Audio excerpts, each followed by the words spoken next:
राधे राधे। हरे कृष्णा। सर्वप्रथम मैं आभारी हूँ मेरे दर्शकों का, मेरे सहयोगियों का,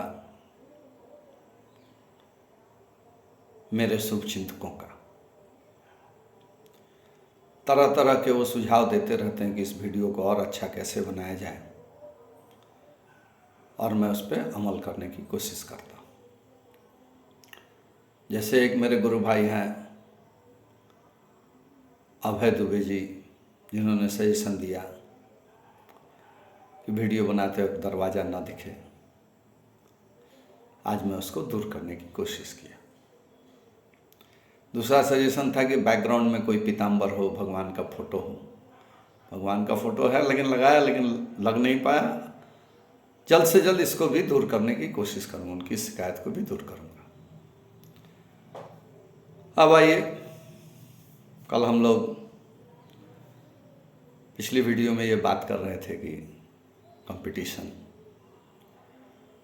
उसको हम हेल्दी अनहेल्दी तरह तरह का नाम देते हैं। तो कंपटीशन किसी कहीं भी है, किसी भी रूप में है, किसी भी नाम पर है, तो एक मानसिक रूप से आगे निकलने की एक प्रक्रिया उसमें जरूर है।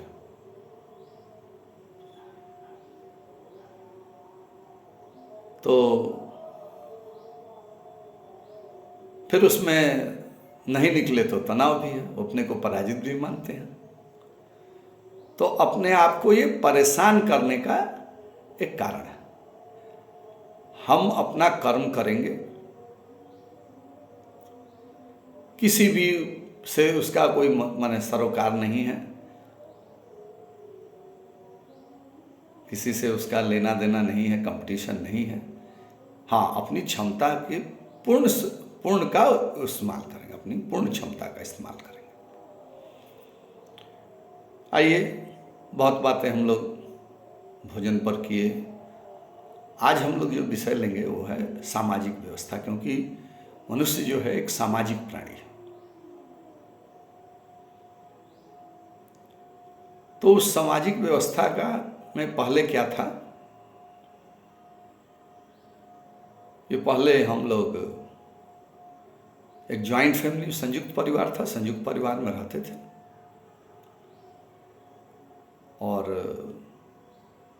अगर 10 आदमी का परिवार है तो उसमें 2 आदमी ऐसे भी थे जो अर्थ का उपार्जन नहीं करते थे, लेकिन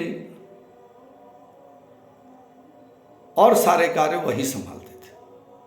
व्यवस्था का काम, सुरक्षा का काम और रिश्तेदारियां निभाना, और जो अर्थ कमाने वाले थे वो ज़्यादातर अर्थ कमाने से ही जुड़े हुए थे। धीरे धीरे हम स्वार्थी होते गए। संयुक्त परिवार से वो अलग होते गए जिनकी आर्थिक क्षमता अच्छी होती गई। सारे की बात मैं नहीं कर रहा हूं, जनरली। तो अब इस आशय से कि हम पैसा कमा रहे हैं, तो हम जो परिवार का एक छोटा परिभाषा हो गया, पति पत्नी और बच्चे ही परिवार रह गए। यहाँ तक कि प्रोविडेंट फंड एक्ट में भी इसका वर्णन है। परिवार का परिभाषा यही है,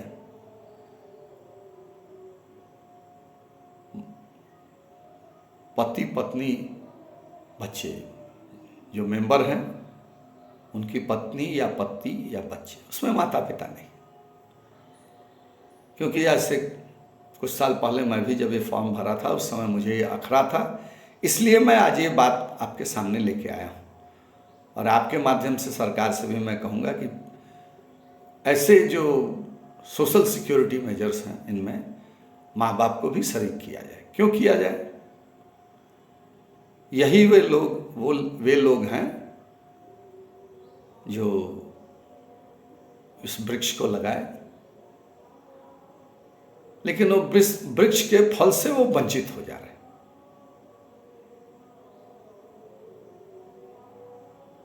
मेरे कहने का अभिप्राय है कि जब हम कमाने लगते हैं तो हमारे माँ बाप वृद्ध होने लगते हैं, उनकी आर्थिक क्षमता हो सकती है कि कम भी हो, कम हो ना हो ये कोई माने नहीं रखता, लेकिन उस पेड़ के फल पर उनका भी अधिकार जैसे पत्नी बच्चों का है या पति बच्चों का है, उस तरह से उनका भी, अतः ये उनको मिलना चाहिए। आइए अब जो हम लोग बात कर रहे थे कि सामाजिक स्थिति का, तो अब स्वार्थपरता की वजह से हम परिवार का परिभाषा छोटा कर दिए।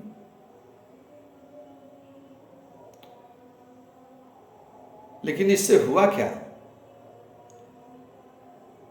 कि जरा सोचिए कि यदि वो कमाने वाला दुर्लभो मानुष देहि नाम क्षणभंगुर, वो कमाने वाला अगर किसी कारण से धोखा दे दे तब उस परिवार का क्या होगा?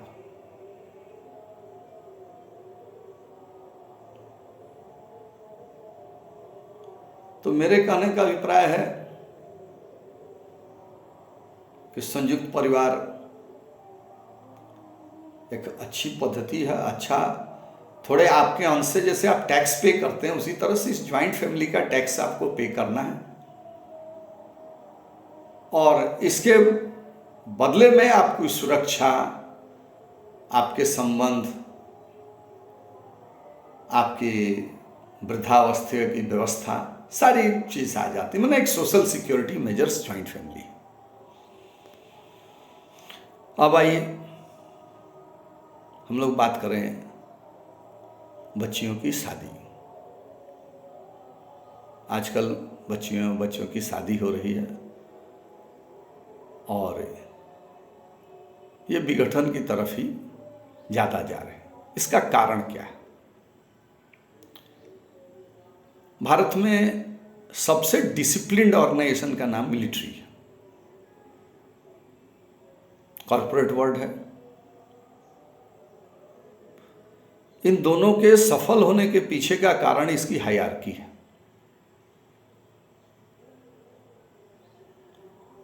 मिलिट्री के बारे में तो एक लाइन है, डू और die, don't put the question why. उसी तरह से कॉर्पोरेट वर्ल्ड में भी है कि जो आपके बॉस ने कहा उसका अक्षरशः पालन होना चाहिए, अगर आप उस संस्था में बने रहना चाहते हैं तो।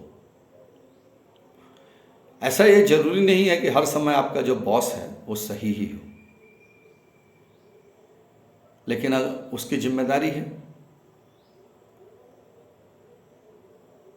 तो आप अपने बॉस को मानती हैं, अगर वो मानती हैं या मानती हैं, अगर वो सही है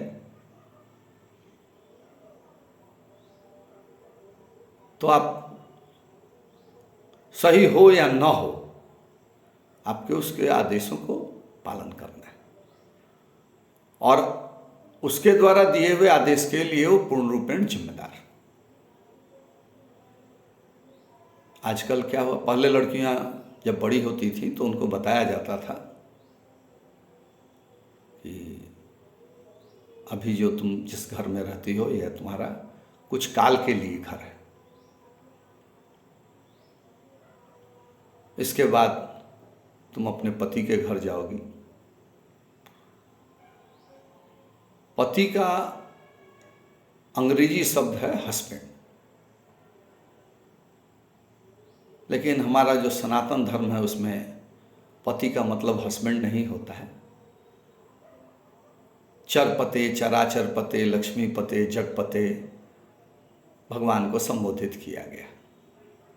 पति का सामान्य अर्थ है तुम्हारा मालिक, सब कुछ का मालिक वो है। तो तुम्हारी जिससे शादी होती है वो तुम्हारा मालिक है, तुम्हारे सुख दुख हर देखना उसकी जिम्मेदारी है। लिहाजा पहले भी बहुत पढ़ी लिखी होती थी लड़कियां,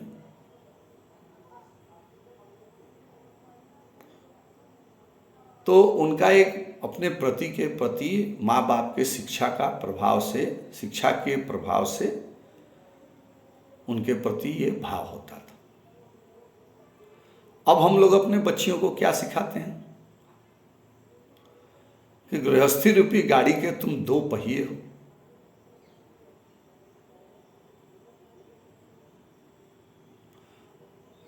दोनों मिलके चलो, मन दोनों बराबर हो, कोई न बड़ा है न छोटा है। तो जैसे पार्टनरशिप फर्म में दो या दो से अधिक लोग मिलकर बनाते हैं और सबके अधिकार समान होते हैं,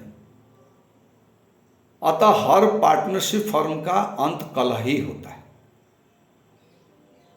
और वो बंद हो जाता है, क्योंकि वहां हायरार्की नहीं होती है। उसी तरह से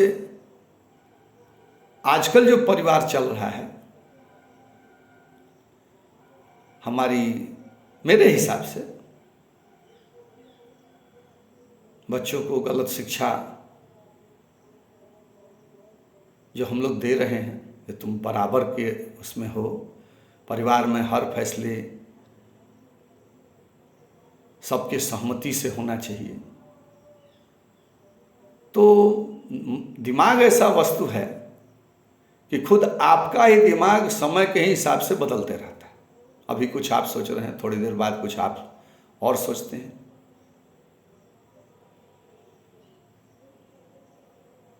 अतः अगर सब आदमी के दिमाग से फैसला लिया जाए तो क्षमा याचना के साथ तो संसद में जैसे चलता है कि कभी कार्रवाई ही नहीं होती, सारे के अधिकार बराबर हैं, कभी कोई किसी को चलने नहीं देता है, तरह तरह के होते होते माने लगभग कैसे संसद चल रहा है सबको मालूम है। तो वही हाल गृहस्थी की भी हो गई। अच्छा, पहले क्या थे कि किसी कारण से पत्नियां जो थी वो पति पर आश्रित होती थी,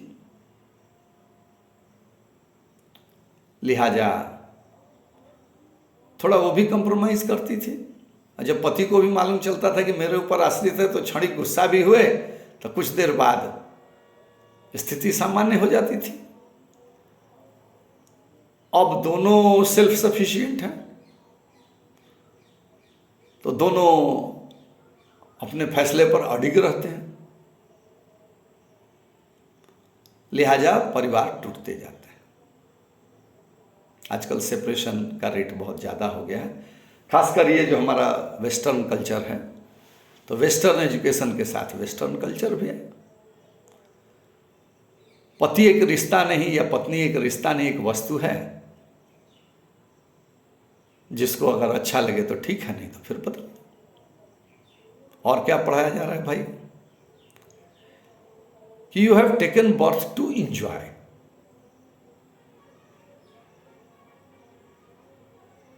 तो इंजॉय, अब इंजॉय नहीं होगा तो क्लास होगा, क्लास नहीं होगा तो फिर क्रोध होगा, होते होते सेपरेशन होगा। सेपरेशन हो गया तो यही अध्याय समाप्त नहीं है। बच्चियों के सामने एक कटु अनुभव है, या बच्चों के सामने, युवा पीढ़ी के सामने कटु अनुभव है। फिर कुछ दिनों बाद किसी और से हम जुड़ते हैं, कुछ दिनों बाद फिर वही होता है। तो कहने का अभिप्राय है, जैसे हम कॉर्पोरेट वर्ल्ड में जो बॉस की बात होती है उसको अक्षरशः मानते हैं, मानने के लिए बाध्य हैं, वही बच्चे या बच्चियां ऑफिस में मान लेते हैं, लेकिन व्यवहारिक जीवन जहां उनका जीवन उस पर टिका हुआ है वहां मानने के लिए तैयार नहीं है।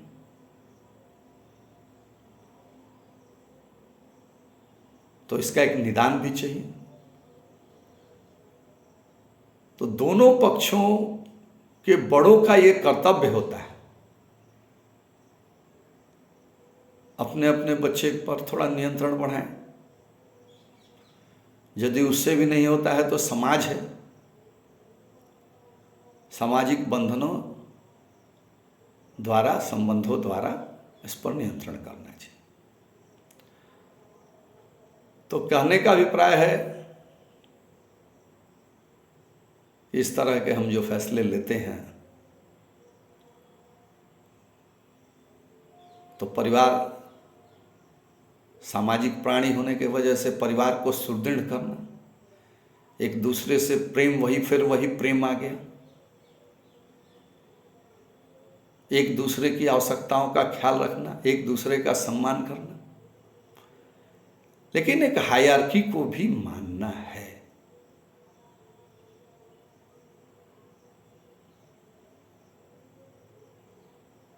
इस प्रकार से ये व्यवस्था चलती है।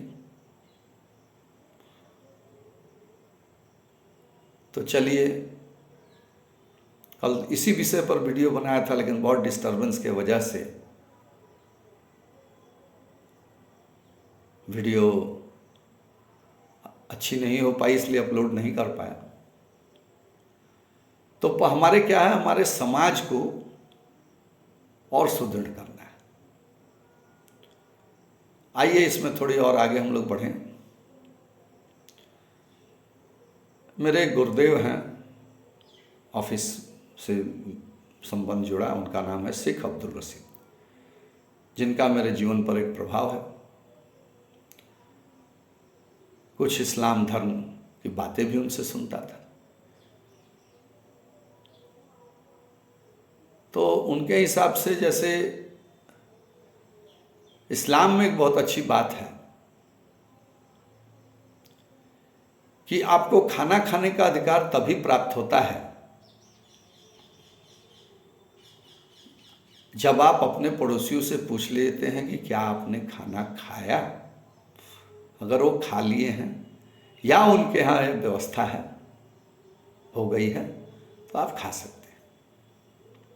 हमारे सनातन धर्म में भी ये व्यवस्था है कि पड़ोसियों को खिलाकर खाएं। तो सबकी आर्थिक स्थिति पता चल ही जाती है। नहीं, अगर पता चलती है तो हम कहीं ना कहीं से, किसी न किसी रूप से एक दूसरे की सेवा कर देते हैं।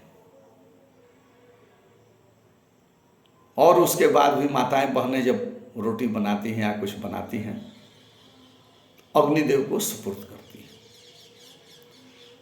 तो दो कारण हैं। पहला तो है कि हम जो अग्निदेव हैं वो भगवान के मुंह, अग्नि और ब्राह्मण भगवान के मुंह होते हैं, तो भगवान को हमने पवा दिया। दूसरा है कि जैसे मान लीजिए एक मिर्च है, उसको हम आग में डाल देते हैं तो वो वातावरण में फैल जाती है,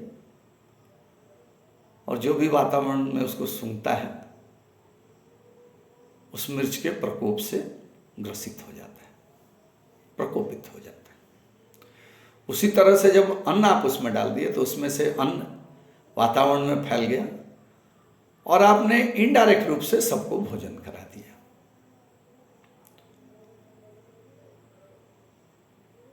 तो वही बात कि मॉडर्न टाइम में वही दुखी है जिसका पड़ोसी सुखी है। लेकिन जो पुरानी व्यवस्था थी उसमें क्या थी कि पड़ोसी सुखी है तो आप भी सुखी हैं। जरा सोच के आप देखिए, अगर हम एक दूसरे का इतना ख्याल रखें तो ये जो धरा है जिस पर हम लोग आश्रित हैं, जो हमें अन्न देती है, जो हमारा यत्न लेती है और अंत में हमें अपने में विलीन कर लेती है,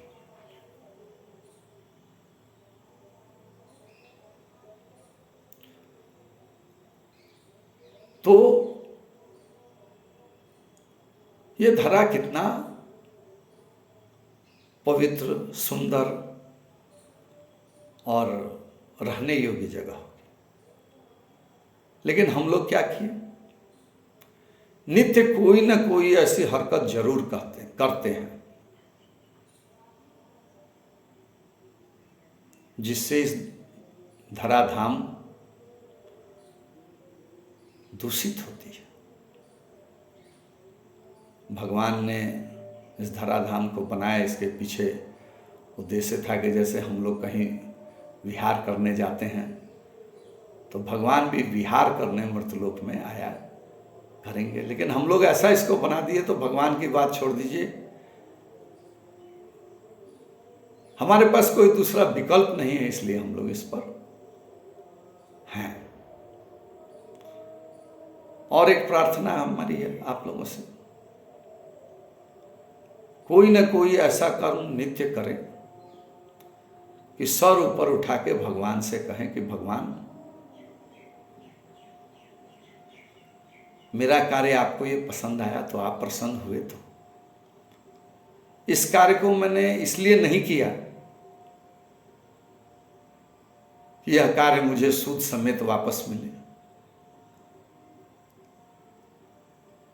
इस कार्य से मेरा मोक्ष हो। इस कार्य को मैंने इसलिए किया, इसका उद्देश्य एकमात्र यही है कि आप प्रसन्न हो। तो जब हम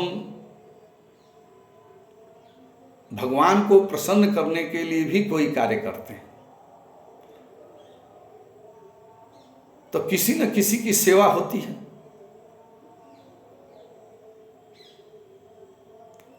तो वह व्यक्ति सुखी होता है।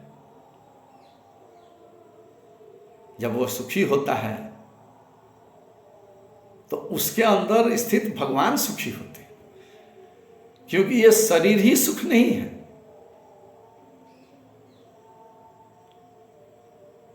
जिस मुहूर्त इस शरीर का भगवान बार बार मैं कहता हूं त्याग कर देते हैं, उस मुहूर्त में ही यह मिट्टी हो जाती है।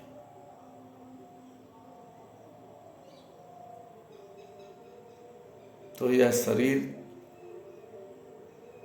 तभी प्रसन्न होता है जब अंदर के भगवान प्रसन्न होते हैं। अब कुछ लोग कहेंगे कि हम illegal immoral opposed to public policy से ही प्रसन्न होते हैं। इसका मैं खंडन नहीं करता हूं, ऐसे भी लोग हैं। तो शायद इसी को असुरी वृत्ति कहते हैं। तो भगवान आपके अंदर हैं, लेकिन भगवान को आप निष्क्रिय बनाकर रखती है, उनकी बात आप नहीं सुनते हैं। तो भगवान गलत कभी प्रेरणा देंगे ही नहीं। वैसे व्यक्ति आप लंबे समय में यही देखिएगा कि वो जो दूसरे को दुख पहुंचाता है उसके सुखी होने की कोई संभावना नहीं। बाहर से हो सकता है कि वो दिखे कि सुखी आपकी निगाहों में कि वो सुखी है, लेकिन वो सुखी होते नहीं। अतः जगत को सुखी कीजिए। दया सर्वभूतेषु संतुष्टि येन केन वा सर्वेन्द्रिया प्रशांत्या च तस्य त्यासु जनार्दन। तो भगवान को प्रसन्न कीजिए। भगवान प्रसन्न हो गए तो आपको हर कुछ को आपने पा लिया। और बार बार मैं कहता हूं कि माता पिता गुरु साक्षात भगवान ही है, उनकी प्रसन्नता का भी ख्याल रखें। यही कहते हुए करीब करीब 24-25 मिनट की वीडियो हो गई। आज के इस को यहीं समाप्त कर रहा हूं और पुनः मैं आपका आभारी हूँ। समाज का कल्याण होगा, उसी समाज में आप रहते हैं तो आपका भी कल्याण होना ही है। तो समाज को, देश को, हर के प्रति आपका एक कर्तव्य है। अपने परिवार के प्रति, अपने गांव के प्रति, अपने जिले के प्रति, अपने प्रदेश के प्रति, अपने देश के प्रति, होते होते अपने विश्व के प्रति आपके कर्तव्य हैं। उन कर्तव्यों को पूरा कीजिए। कोई जरूरी नहीं है कि इसके लिए बहुत सामर्थ्य होना जरूरी है। एक पेड़ लाकर ही लगा दिए, कुछ गंदगी फैली हुई है उसी को साफ कर दिए, कोई भूखा जा रहा है उसी को कुछ सेवा कर दिए, तो कम से कम कोई गिर रहा है उसको सहारा दे दिए। और ये सारे कार्य भगवान को सुपुर्द कर देंगे, इससे किसी चीज से। चलिए राधे राधे, फिर हम करेंगे कल, फिर एक नया विषय लेकर हम हाजिर होंगे। हालांकि 1-2 दिन जन्माष्टमी है, इस दौरान नहीं भी वीडियो हो सकती है अपलोड, तो क्षमा करेंगे। फिर हम लोग धीरे धीरे मूल पर आते जाएंगे। जय जय श्री राधे राधे।